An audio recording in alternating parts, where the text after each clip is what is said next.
Meus queridos amigos, boa noite.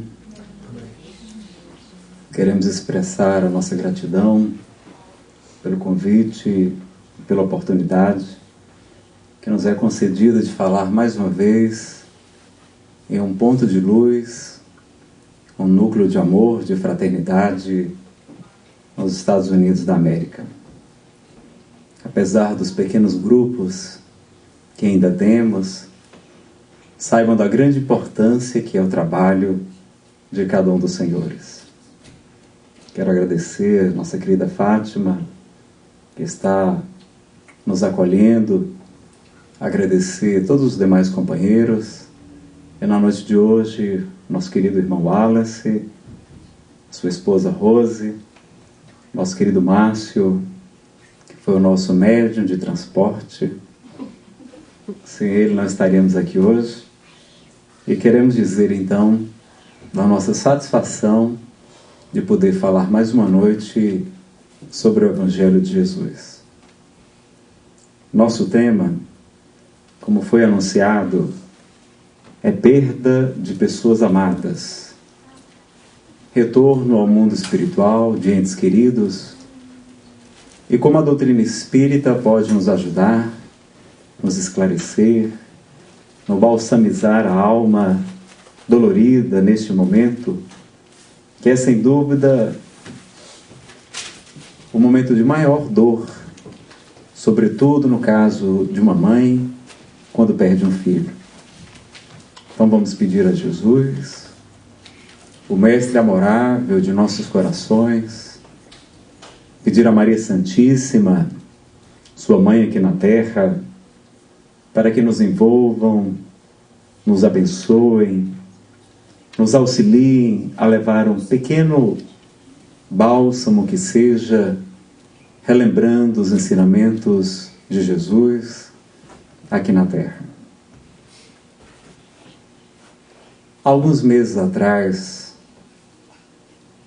o Brasil e a humanidade assistiram atônitos ao desastre coletivo com a aeronave da companhia TAM, ceifando cerca de 200 pessoas que tiveram suas vidas arrebatadas de uma maneira tão trágica, tão inesperada. A tragédia de Congonhas fez muitos de nós perguntarmos-nos: onde está Deus? Onde está a justiça divina? Como Ele, que é todo amor, toda bondade, pode permitir o sofrimento tão atroz daquelas famílias que muitas delas sequer tiveram a oportunidade de enterrar o corpo de seus filhos, de seus esposos, de suas esposas, de seus irmãos. Na noite de hoje, nós tentaremos traçar algumas breves linhas sobre essa questão. Edivaldo Pereira Franco, no seminário A Morte e Seus Mistérios, nos narra uma história comovedora. Ele estava em Uberaba, visitando o apóstolo da mediunidade, Francisco Cândido Xavier, em uma daquelas noites distantes em que no Centro Espírita da Prece, um grupo pequeno, num salão que deveria acomodar cerca de somente 100 pessoas, 400 indivíduos acotovelavam-se para escutar o Evangelho, para receber talvez alguma mensagem vinda do mundo espiritual. Naquele correio entre os dois mundos, e em várias oportunidades, Chico teve a honra, o tesouro de poder servir, trazendo várias mensagens para pessoas aflitas, desconsoladas sobre seus entes queridos. Naquela noite, 5 médiuns psicógrafos estavam sentados à mesa, entre eles Edivaldo Pereira Franco. várias mensagens foram lidas, o Evangelho de Jesus estudado e analisado. E quando chegou a vez de Divaldo Pereira Franco, ele havia psicografado 4 mensagens. Uma delas chamou-lhe muito a atenção. Ele declinou o nome para quem se dirigia, Dona Esmeralda. Uma senhora levantou-se entre a multidão, aproximou-se e ele começou a ler aquele texto. Querida mamãe, querido papai,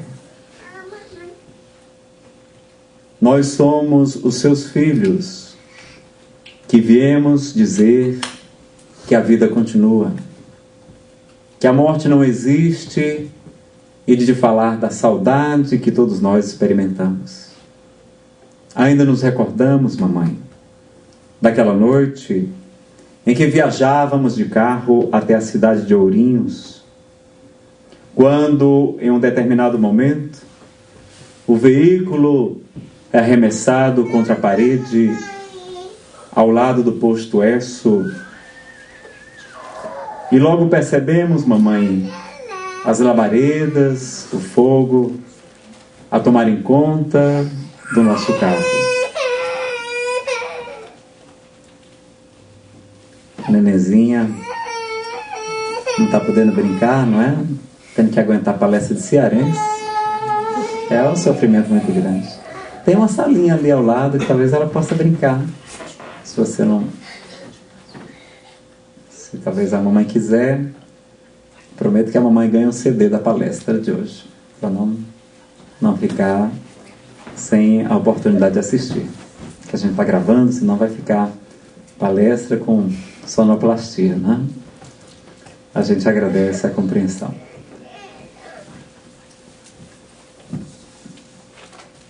Realmente, palestra de cearense, ninguém merece.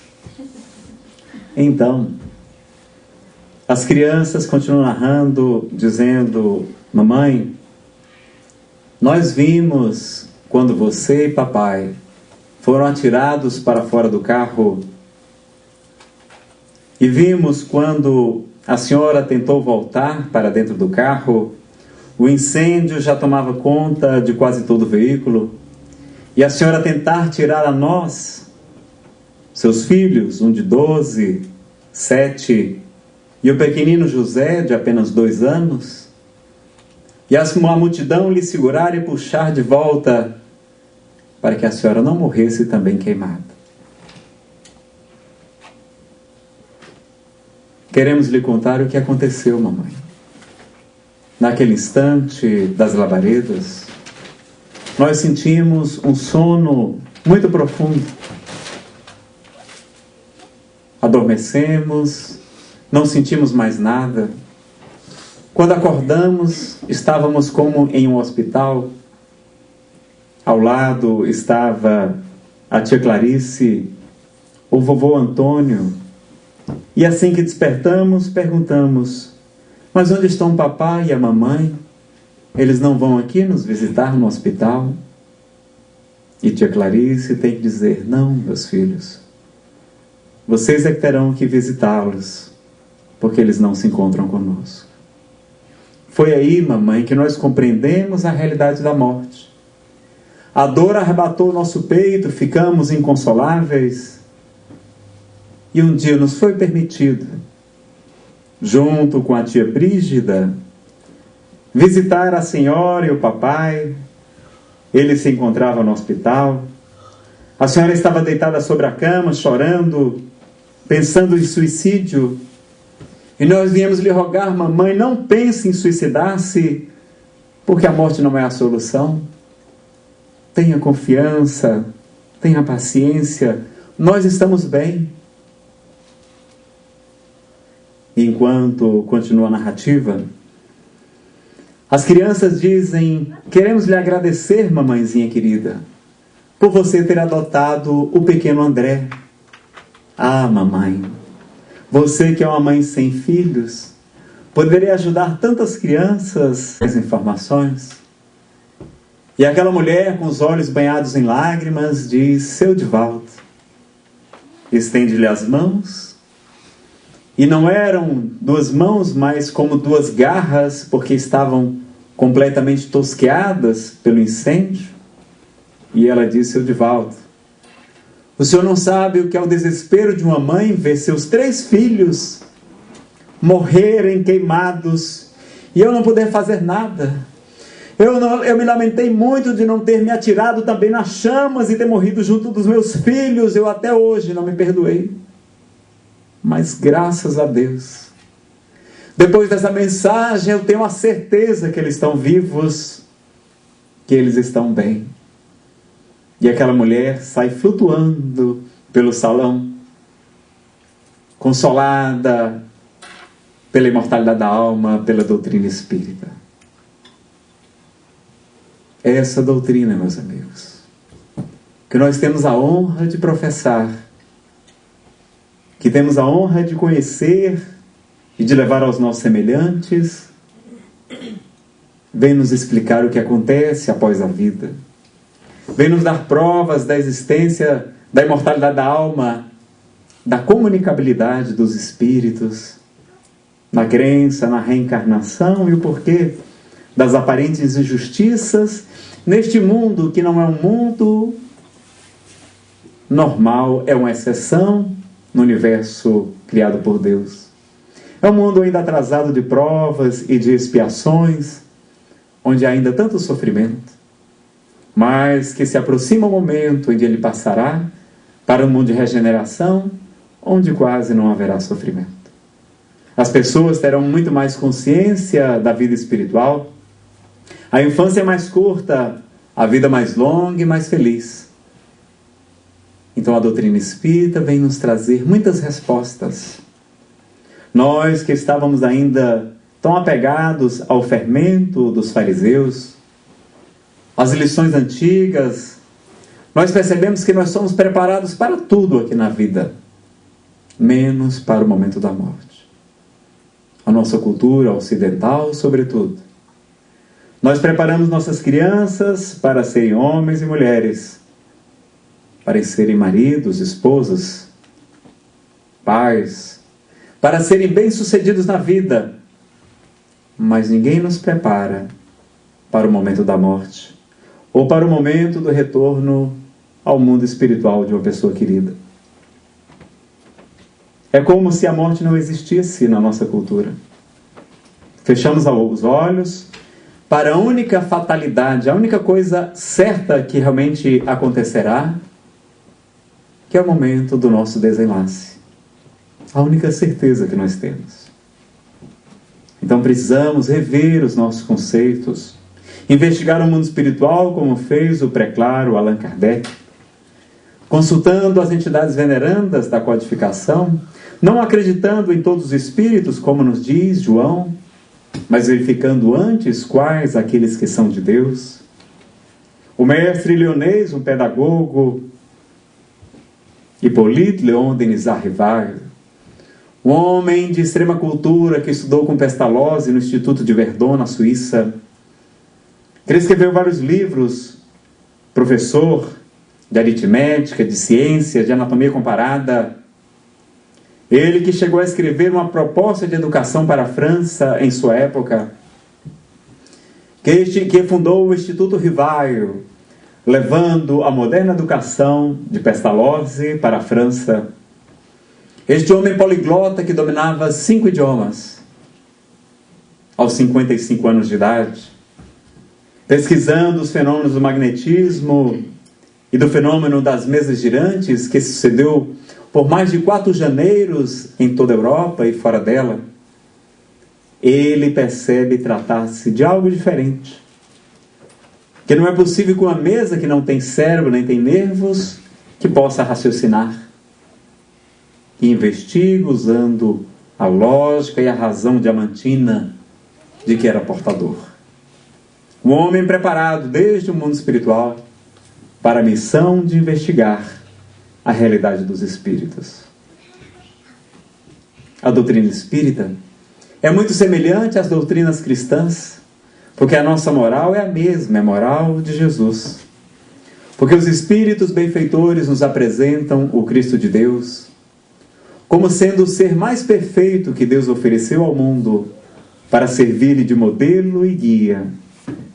E vem nos apresentar o Evangelho explicado, as suas parábolas, sobretudo os seus ensinamentos morais, o que tem de mais importante no Evangelho, interpretado com a lição dos Espíritos e com os comentários de Allan Kardec.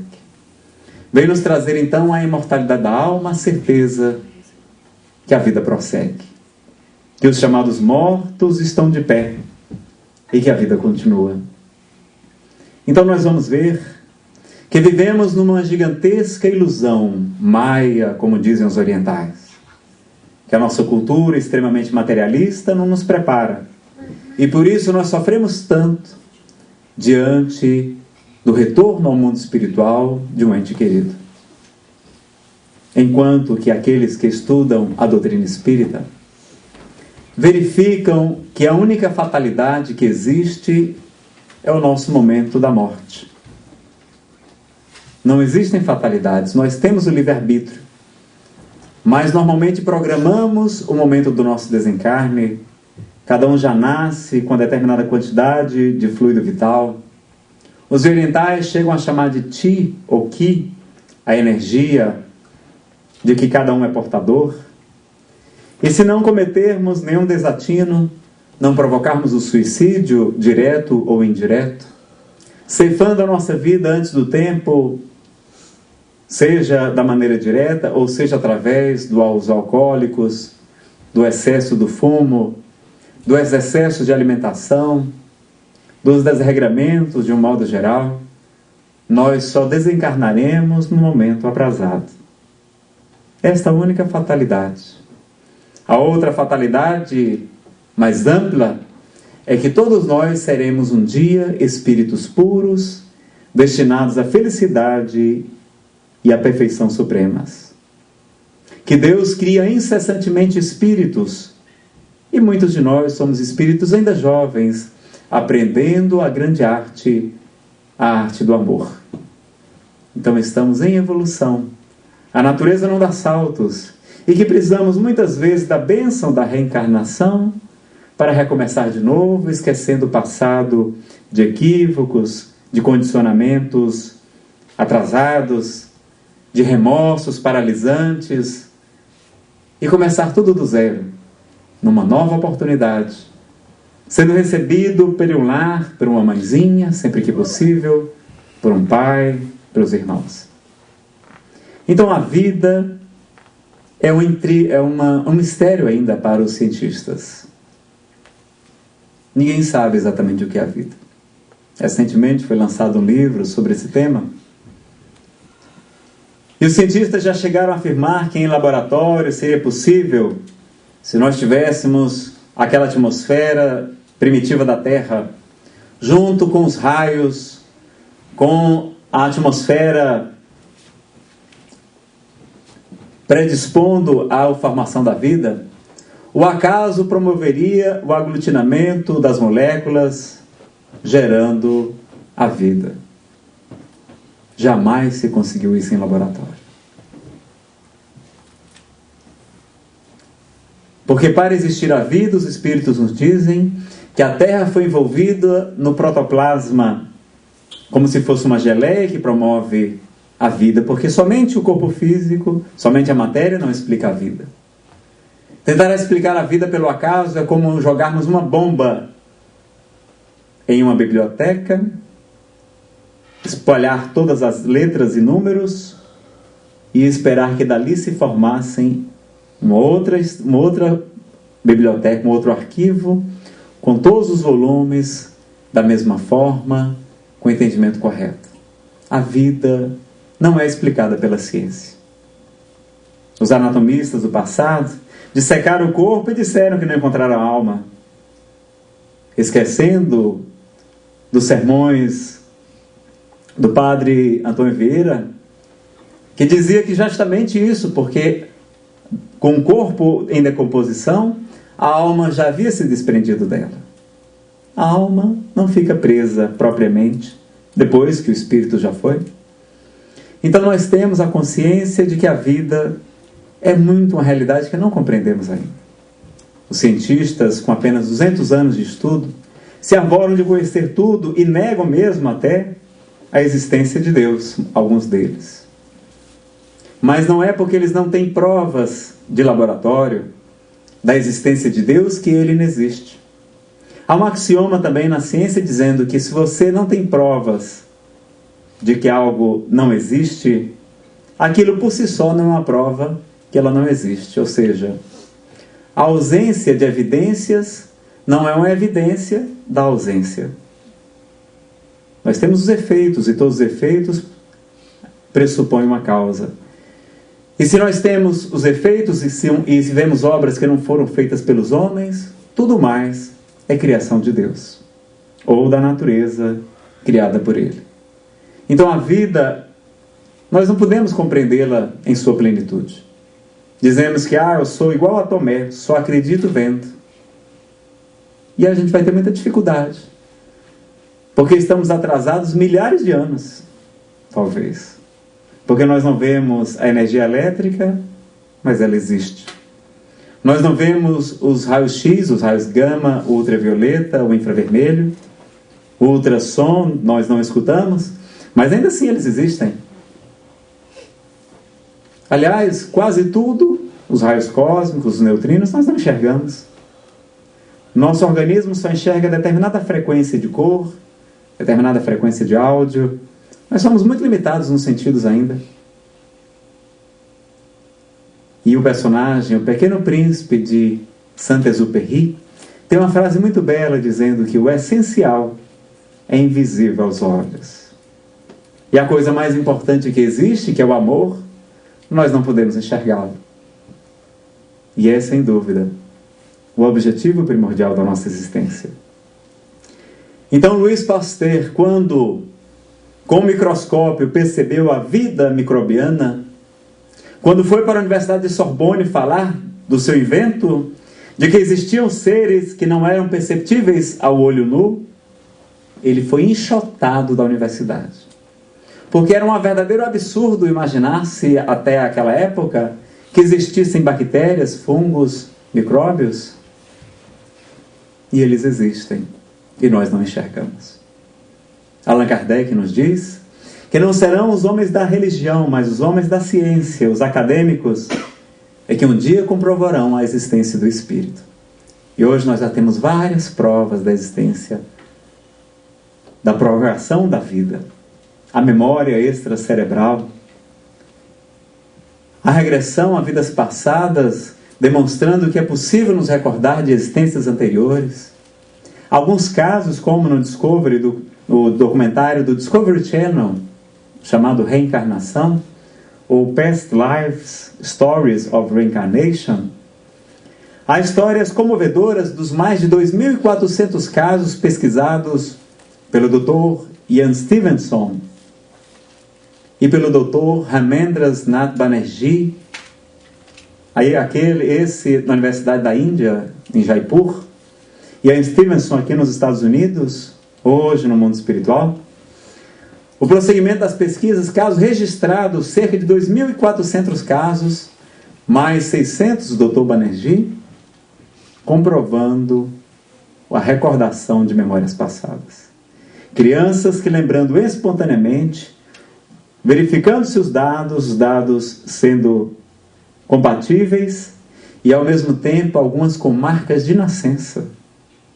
Fotos de pessoas crivadas por balas, numa perfeita trajetória de balística, sem que jamais tenham levado um tiro nesta encarnação.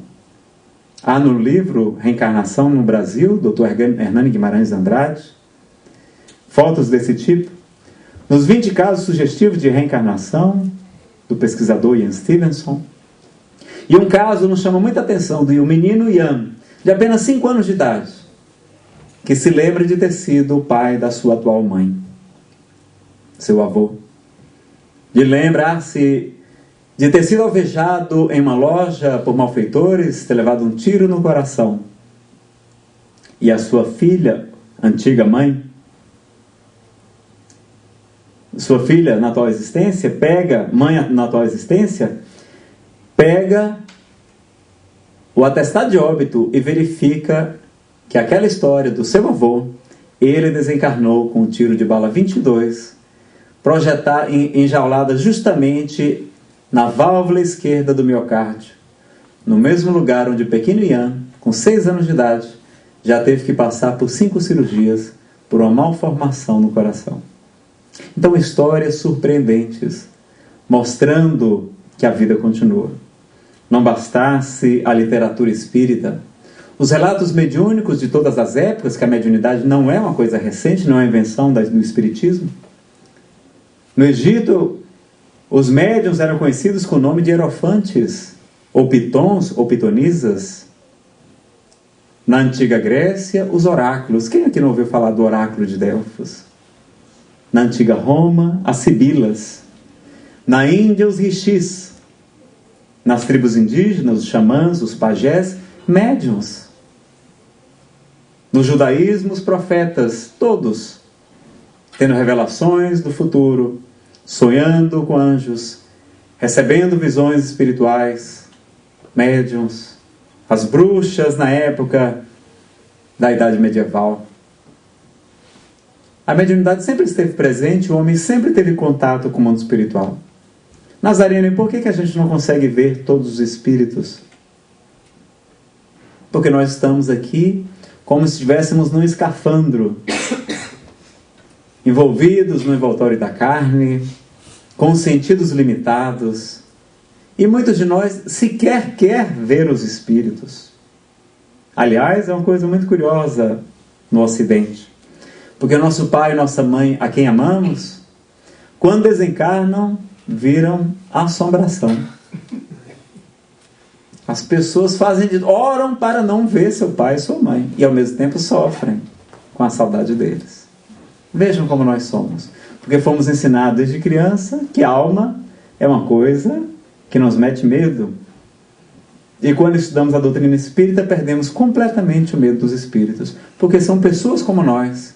Continuam com seus condicionamentos, com seu pensamento, com sua evolução espiritual. E eles têm uma vida que prossegue além do túmulo. E que para eles mesmos é bom se afastarem de nós por um tempo, por conta da saudade. Porque nós somos muito apegados.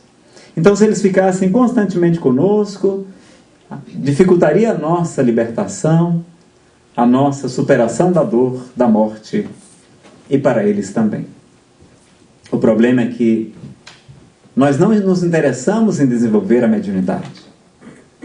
Mas há no Evangelho uma passagem dizendo que no final dos tempos, ou final do ciclo, nos diz Carlos Torres Pastorino, eu derramarei do meu espírito sobre toda a carne. Vossos filhos e vossas filhas profetizarão. Vossos velhos terão sonhos, mostrando que a mediunidade, que a sensibilidade mediúnica vai ficar cada vez mais comum. E por isso nós estamos vendo tanta gente sofrendo de depressão nos dias de hoje. Será que não seria também um pouco mais, além das outras causas, um pouco mais de sensibilidade mediúnica? Pessoas sofrendo de síndrome do pânico. Será que não seria alguma faculdade mediúnica necessitando ser trabalhada? Ou traumas de outras existências ressurgindo do inconsciente? Vamos ver várias e várias hipóteses e explicações. Então a morte nada mais é do que um passaporte para a vida. E morrer é fácil, diz Frederico Menezes. Morrer não é complicado. O difícil é desencarnar. Porque nós somos muito apegados às coisas. E estamos tão presos à matéria que sofremos. Então é natural que durante os primeiros dias, primeiros meses do retorno ao mundo espiritual de algum ente querido, que nós tenhamos também paciência.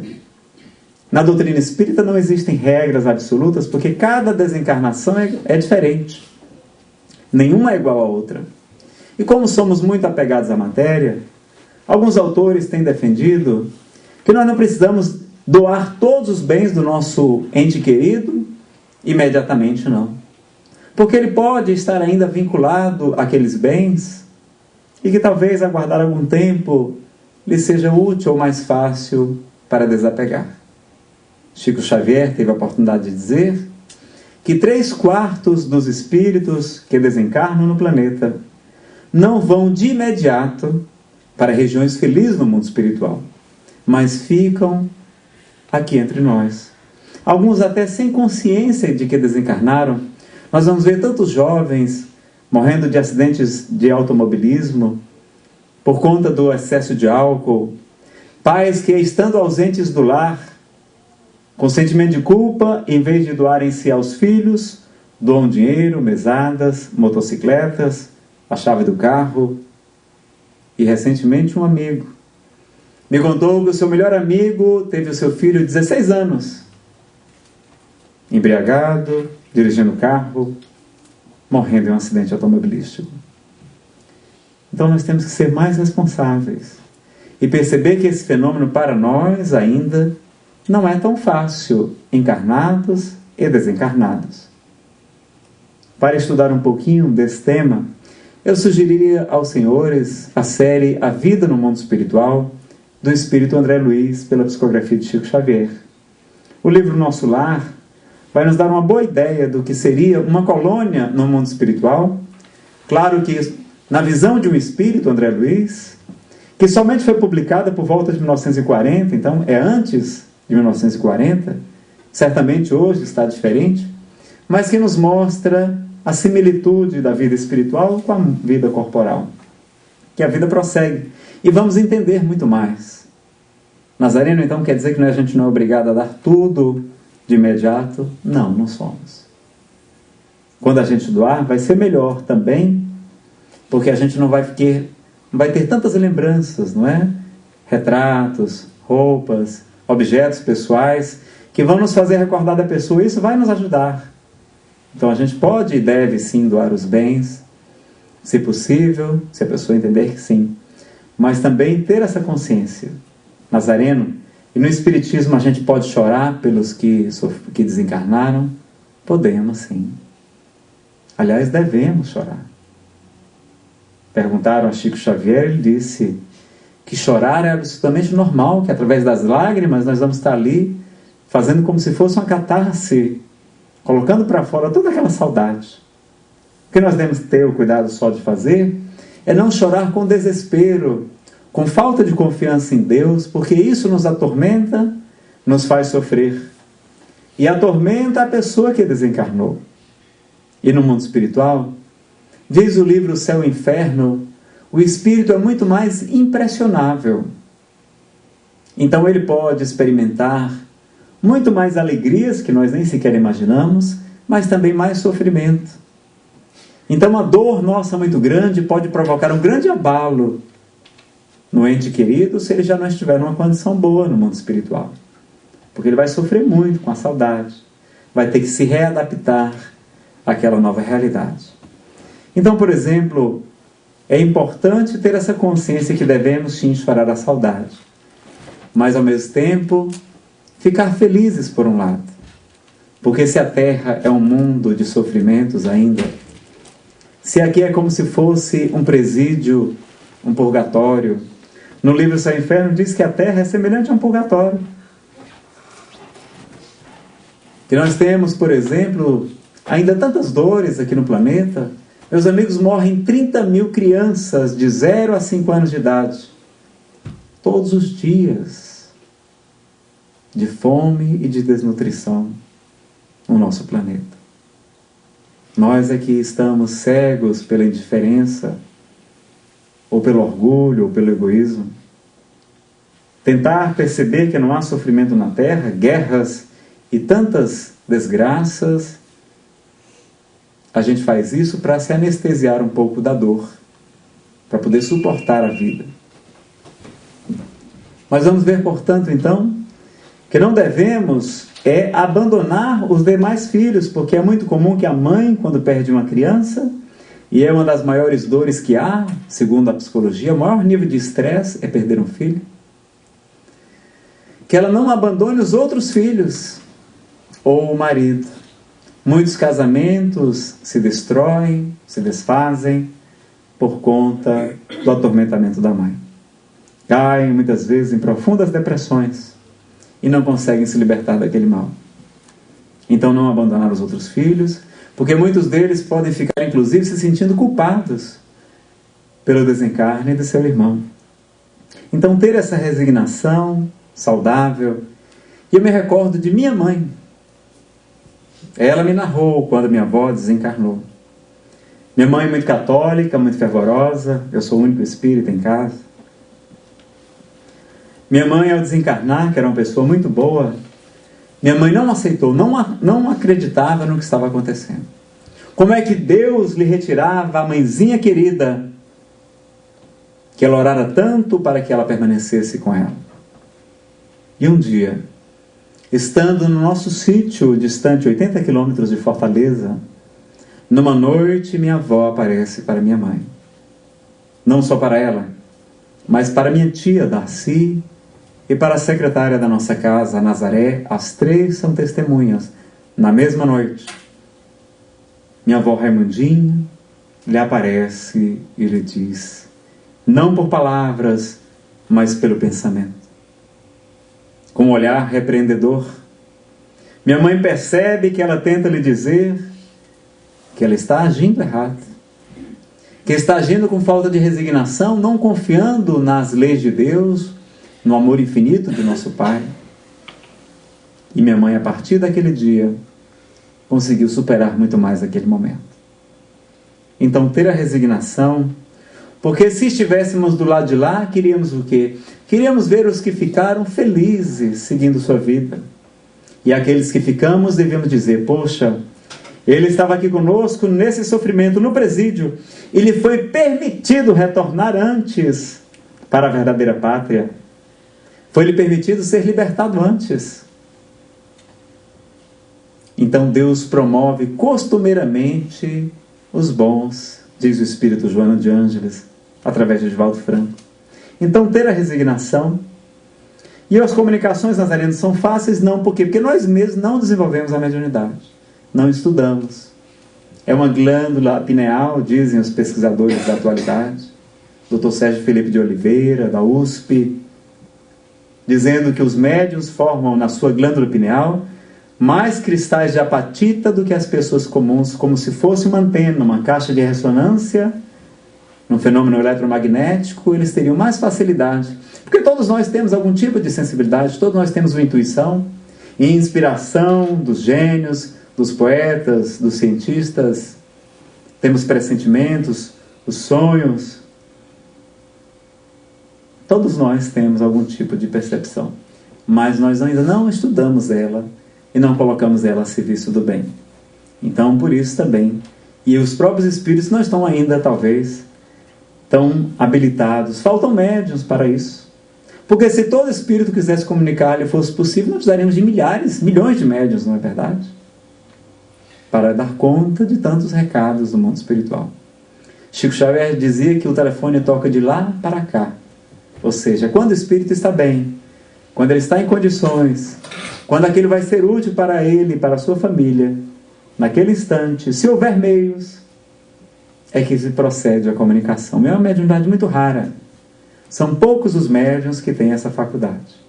Nós vamos ter muitos médiuns para socorrer os desencarnados, para a desobsessão, para atender aos suicidas, para atender as pessoas que desencarnaram, não têm consciência, para ajudar os encarnados que sofrem de severas obsessões.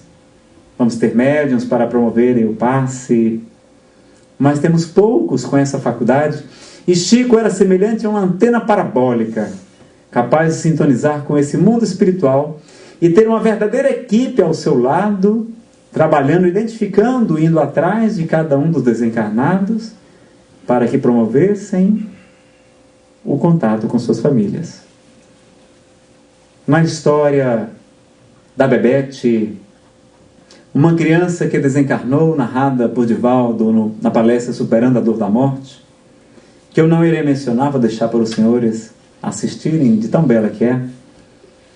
Uma senhora que estava na fila, uma outra que houvera sido a mãe da Bebete e estava desesperada, chegou a oferecer dinheiro para aquelas pessoas que tinham pego as senhas, eram parece que 40 senhas, e ela muito rica, disse, eu pago o que for preciso, eu sou uma pessoa muito rica. E as pessoas da fila disseram: minha senhora, o seu dinheiro aqui não vale nada. O que vale aqui é a dor de cada um. Quando ela narra o seu drama, aquela mulher que já estivera ali 5 vezes para obter a comunicação do seu filho, lhe dá a sua senha. E a primeira comunicação que o Chico traz é justamente daquela senhora que estava na fila e cedeu o seu lugar. E seu filho vem dizer: mamãe, não estava programado para eu vir falar com a senhora aqui hoje, mas graças ao seu desprendimento, ao seu ato de caridade para com a nossa irmã, me foi permitido estar aqui conversando com a senhora. E traz uma mensagem belíssima para aquele caso. Então nós vamos ver muitos casos, narrativas, vários livros escritos por Chico Xavier. E vamos ter que exercitar esse desapego também. Estamos muito apegados não só aos bens materiais, mas às pessoas também. A tudo. E Jesus vem nos ensinar, do modo mais extremo, a renúncia no seu mais alto grau. De tudo.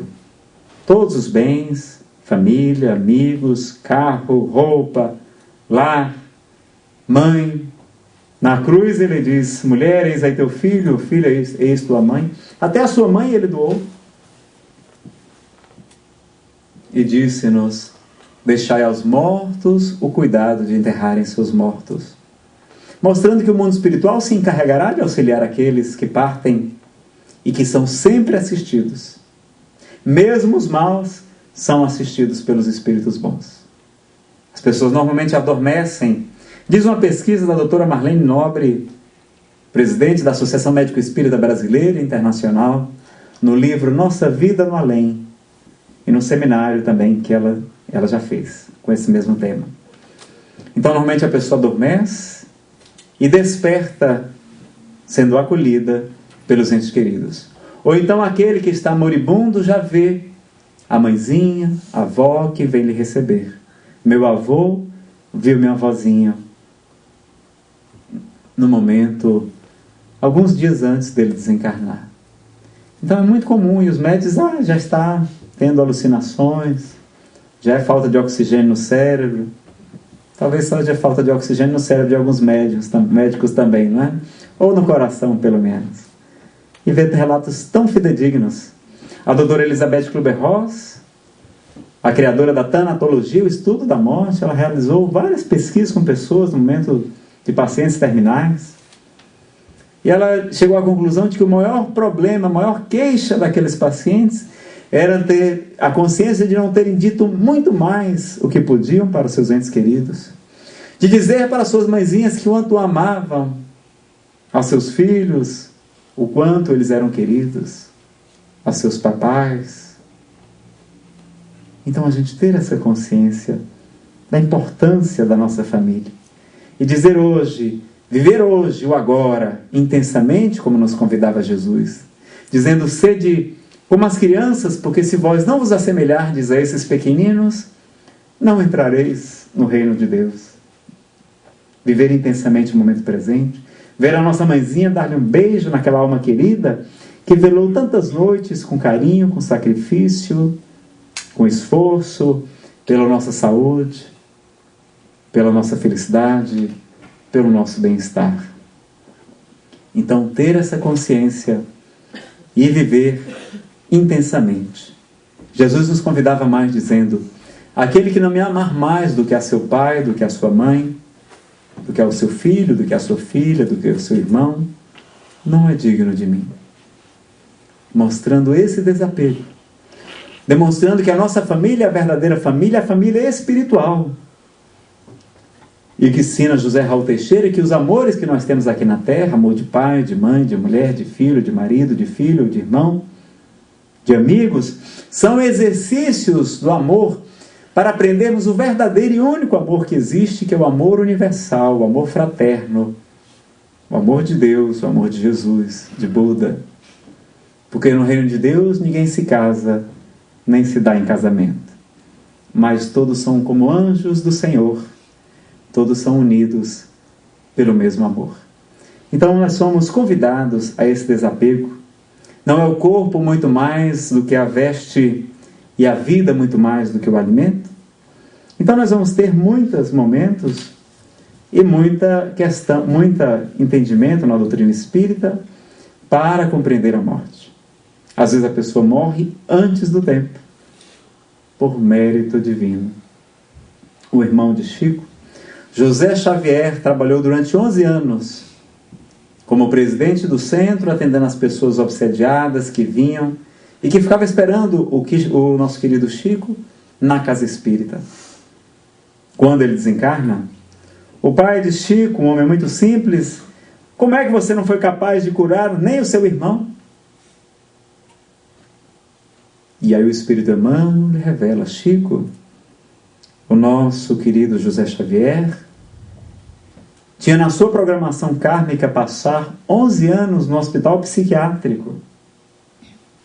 E graças a tanto bem que ele fez, auxiliando aqueles que vinham aqui no centro, lhe foi permitido desencarnar sem passar por essa prova difícil.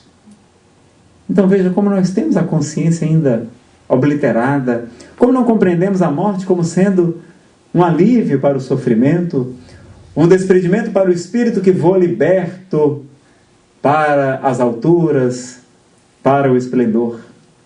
Então a gente tem a importância também do trabalho dos médiuns. Na questão do suicídio nós vamos ver tantas dores.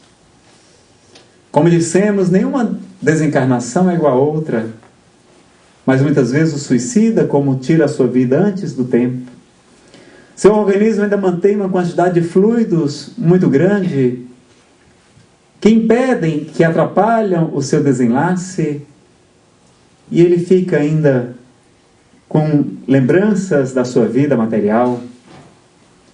Muitas vezes fica vendo todo o problema que tentara fugir, e para sua surpresa ele está vivo do outro lado do corpo. Vê sua mãezinha, seus filhos chorando, inconsoláveis. A filha mais velha da mãe de Divaldo.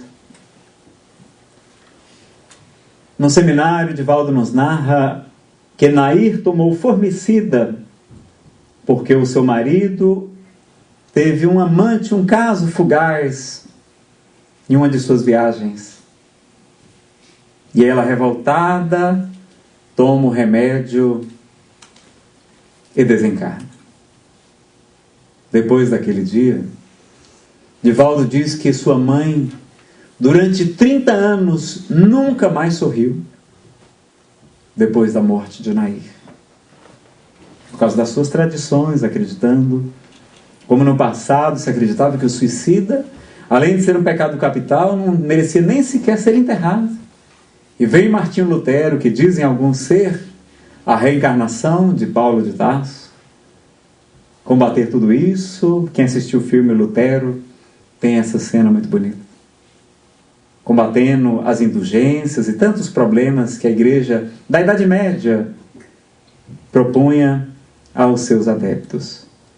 Então a questão da importância do trabalho dos médiuns no socorro às pessoas que desencarnaram. Eu vejo tantos companheiros com essa faculdade abençoada, abjurar a mediunidade, como se ela fosse algo ruim. Uma encarnação com a mediunidade bem trabalhada de Joana vale por 2 vidas. Bezerra de Menezes é recebido no mundo espiritual com centenas de vozes cantando o seu nome, e ele pergunta à irmã Celina, mensageira de Maria de Nazaré: quem são essas pessoas? Eu não as conheço. São centenas de pessoas anônimas que você ajudou e socorreu, não só como médico, mas como doutrinador, como dialogador nas sessões mediúnicas na Federação Brasileira. Então o bem que nós fazemos aqui na Terra é nosso advogado em qualquer parte. Sereis ajudados no mundo espiritual do mesmo modo que ajudares aqui na Terra, nos ensina Emmanuel. E nós que temos esse tesouro que é a mediunidade, que é a faculdade de auxiliar, vamos auxiliar e conquistar amigos no mundo espiritual. Nazarena, a gente não tem que ficar com medo, não? Tem não, pessoal. Quando eu fui me tornar doutrinador a primeira vez, fui fazer o curso e contei para minha mãe. Minha mãe é muito católica, ela ficou morrendo de medo. Ela disse: meu filho, não vá fazer isso não, pelo amor de Deus.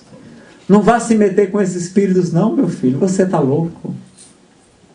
E veio a inspiração suave dizendo: mamãe, a gente tem que ter medo, mamãe, é de fazer o mal, e nunca, jamais, de fazer o bem. Ou então tem que ter medo de deixar de fazer o bem, porque se temos a oportunidade e não fazemos, somos responsáveis pelo mal que surge da nossa omissão no bem.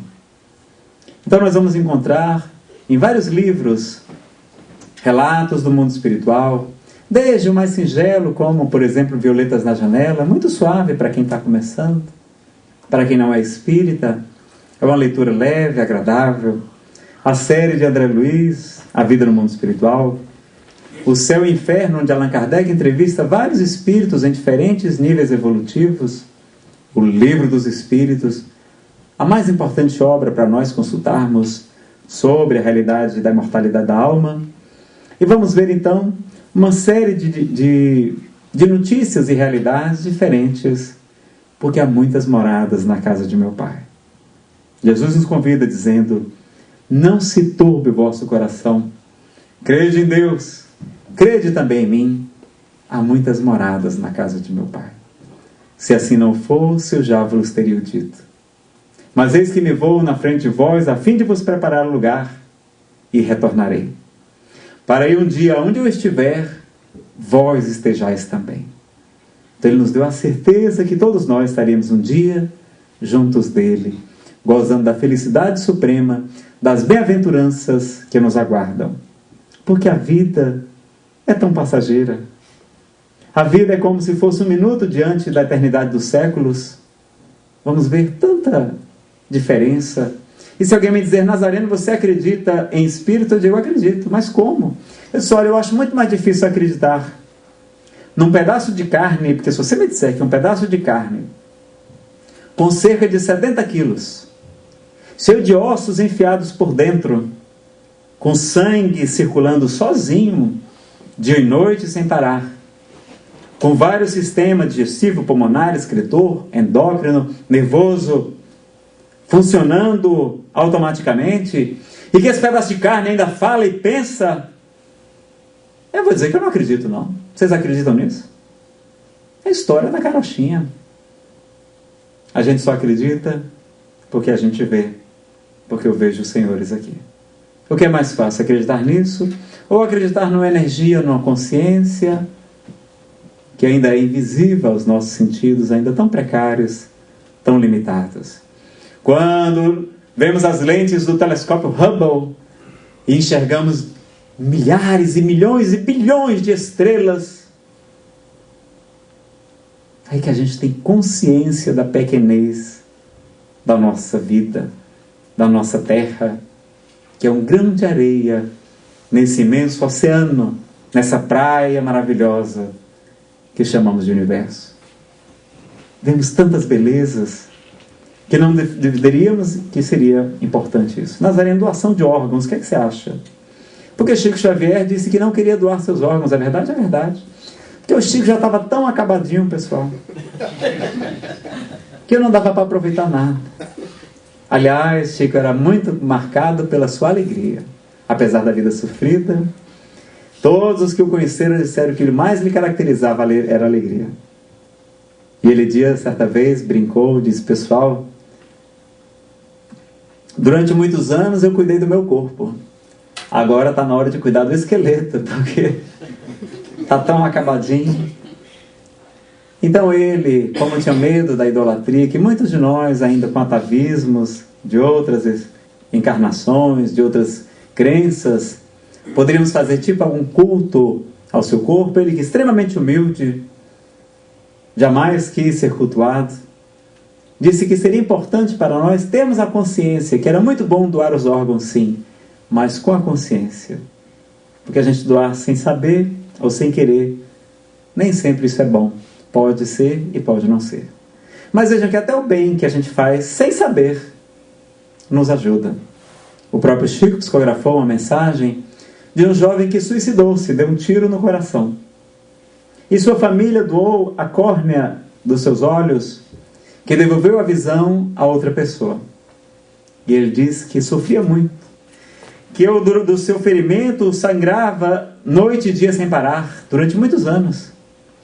Mas quando a sua família doou as córneas, durante muitos anos, não, durante muito tempo, na hora que elas foram colocadas e a pessoa restituiu a visão, com as suas preces, foi como se colocasse um tampão no seu ferimento, impedindo a hemorragia, que continuava no seu corpo espiritual. Então vamos ver que sempre o bem que nós fazemos reverte em nosso favor. Cremação nazareno. A gente deve cremar ou não deve cremar? Isso é da consciência de cada um. O Espírito Emmanuel, como sabe que ainda ficamos muito presos, em grande maioria, ao nosso corpo físico, recomenda aguardar pelo menos 72 horas antes de promover a cremação.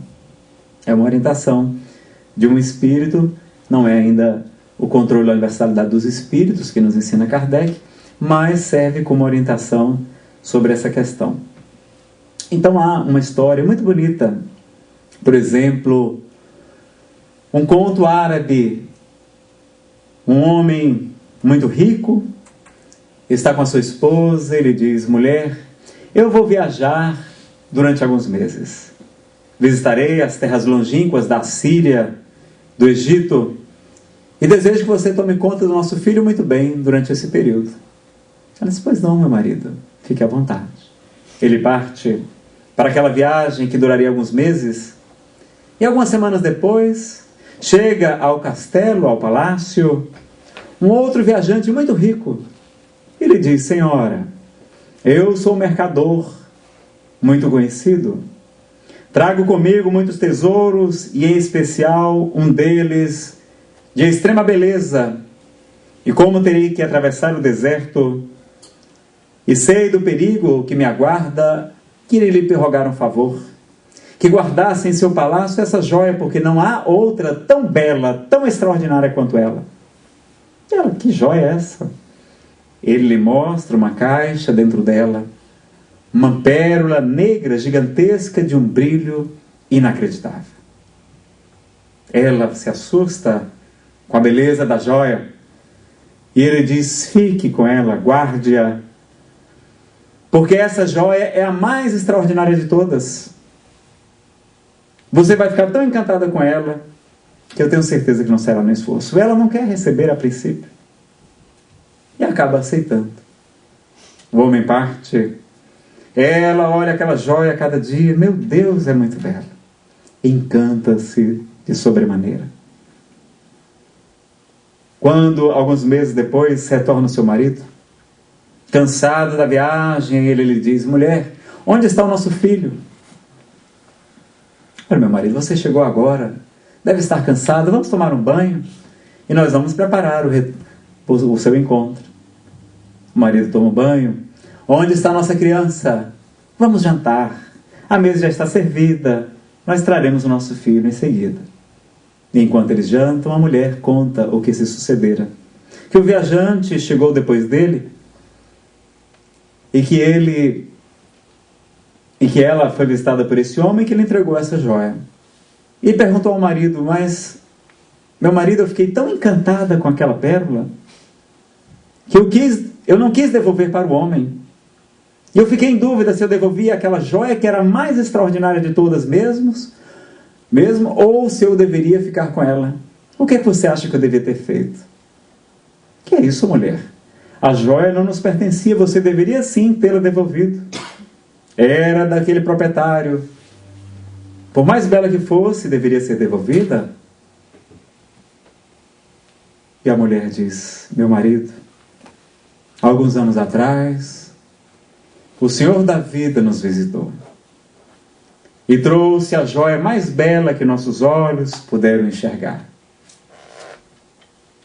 Mas um dia, ele retornou e veio pedir de volta a sua joia que nos foi concedida por empréstimo, que tivemos a honra de estar a seu lado, de ter a felicidade da sua companhia durante mais de 10 anos. Foi quando ele percebeu que seu filho havia retornado ao mundo espiritual.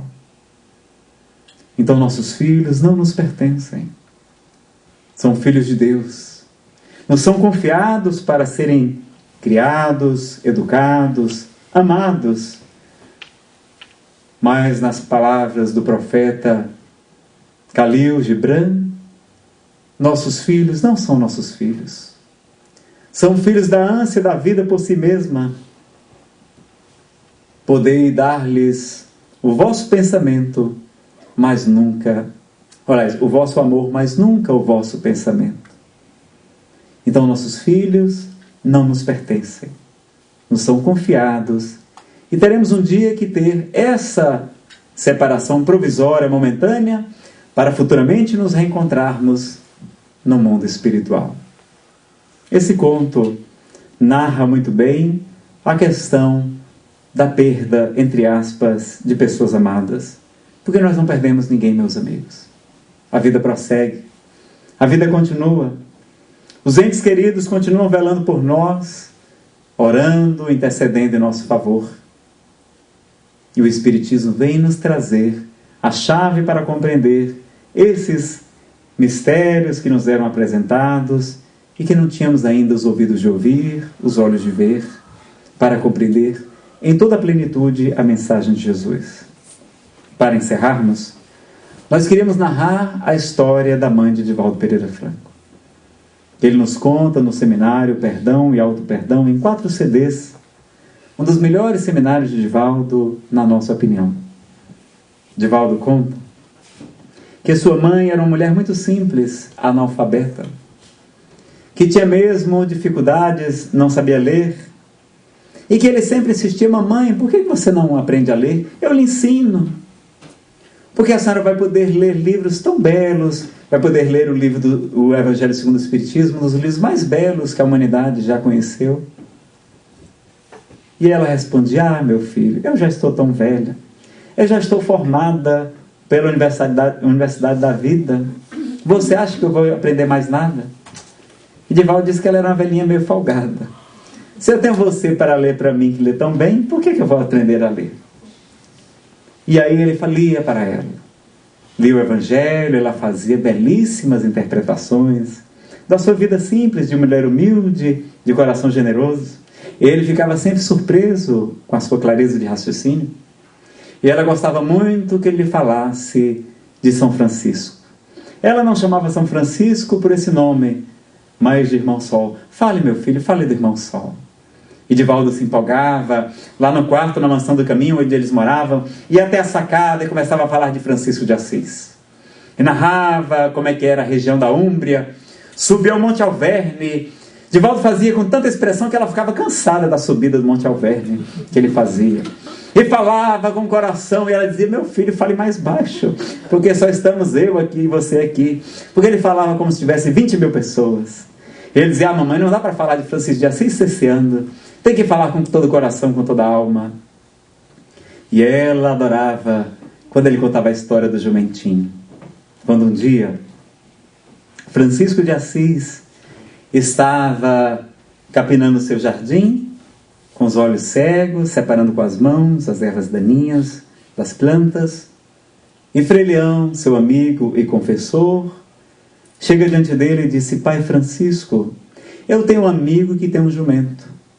O jumento está velho, está cansado, mas ainda assim ele obriga o jumentinho a trabalhar como se estivesse jovem e sadio. Mas me diga isso. E ele faz tudo, obriga o jumentinho a fazer tudo como se estivesse saudável.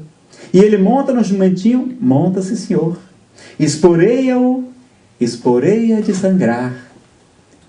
Mas traga-me aqui esse homem, para que eu admoeste. Quem é este homem, Frei Leão? Sois vós, meu pai. Sois vós. Vosso corpo é o vosso jumentinho. Ele está doente, está tão cansado, e vós sois tão severo nas vossas obrigações espirituais. Naquela hora ele abre os grandes olhos cegos, haviam sido queimados, ajoelha-se e diz: perdoe-me, meu suave jumentinho. Não foi por má intenção que eu fiz. E cria o cântico ao irmão jumento. E a mãe de Divaldo gostava daquela história. quando ela estava para desencarnar, 86 anos, estava deitada na cama. Divaldo vê Joana de Ângelo aproximar-se e ela desprender-se do corpo lúcida, como eu estou vendo os senhores aqui. Quando chega ao outro lado, está Joana de Ângeles e seu marido, Chico. E Chico está chorando, está muito agitado. Joana de Ângeles diz: o que é isso, Francisco? Não se recebe o ser querido com agitação. E a mãe de Divaldo, que era baixinha, mulher baixinha, vocês sabem, botou as mãos assim e disse: o que é isso, Chico? E de repente voltou os olhos para o seu corpo e Joana diz: está vendo, Ana? Este está aí o seu suave jumentinho. Ela aproximou-se, ajoelhou-se e disse: muito obrigado, meu jumentinho. Olhou para Divaldo e disse: Di, eu maltratei ele? Não, senhora, não maltratou. Naquele momento, Divaldo se comove. Ela olha para ele e diz: perdoe, meu filho, por eu ter sido tão ignorante, de não poder ter lhe dado uma melhor educação. Mamãe, a senhora me deu um corpo para viver, me deu a sublime luz do exemplo e o maior tesouro que alguém pode receber: confiança irrestrita em Deus. Ela parte e ele fica comovido. Sua irmã veste o corpo e 9 dias após, Divaldo está na cidade de Castro, no Paraná, fazendo uma palestra sobre a imortalidade da alma. Ele está falando para a multidão e de repente, a uma distância de cerca de 5 metros, ele vê a sua mãe. Toma um choque, havia apenas 9 dias que ela veio desencarnar. Ele para e ela lhe diz: fale, meu filho, fale para eles que só existe vida. Só existe vida e vida em abundância. Então, meus amigos, o convite da doutrina espírita, essa ciência, filosofia, religião que temos a honra de professar, de explicar para os senhores hoje, é a doutrina que matou a morte, que vem dizer que a vida resplandece em toda parte, que a vida é abundante, como Jesus nos prometeu, e vem nos convidar para ter confiança absoluta, confiança irrestrita neste Criador perfeito, único, soberanamente justo e bom, que Jesus nos deu a melhor definição quando chamou de uma palavra pequenina, mas carregada de significado, quando denominou de Pai. Pai nosso, que estais nos céus. Então que possamos, depois da lição de hoje, encerrar com a poesia dizendo que Deus é bom para mim, cuida de mim e comigo vai. Jamais estou sozinho. No meu caminho, Deus comigo vai. Em meio à tempestade, eu sinto a sua mão, que me sustenta, que me ampara, que me levanta em plena escuridão. Olhando no horizonte, por trás dos montes, eu vejo o sol nascer. Olho o azul do céu, vejo as estrelas e sinto o seu poder.